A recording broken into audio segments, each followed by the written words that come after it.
Chairman PTI Imran Khan का दौरा लाहौर, सियासी सूरत हाल और इंतजामी मामलात पर मुलाकातें। इमरान खान वज़ीर आला ऑफिस पहुंचे तो परवेज सलाही ने खैर मकदम किया। वज़ीर आला पंजाब और साबिक वफाकी वज़ीर मोनी सलाही से मुलाकात में बाहिमी दिलचस्पी के अमूर, सियासी सूरत हाल और सूबे के इंतजामी मामलात पर तबादला ख्याल किया गया।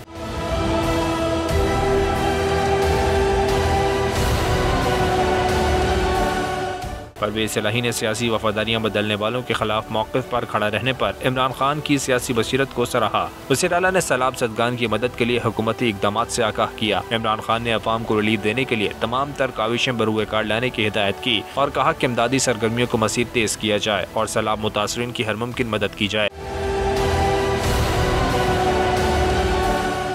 परवेज सलाही ने कहा कि मुतासरीन सैलाब की मदद के लिए इंतजामिया और मुतल्लिका इदारे मुतहरिक हैं, मुख्तलिफ इंतजामी इजलासों की सदारत भी करेंगे। इमरान खान ऐवान वज़ीर आला में अरकान असम्बली से भी मुलाकात करेंगे। इमरान खान पंजाब काबीना की तश्कील की हतमी मंजूरी भी देंगे।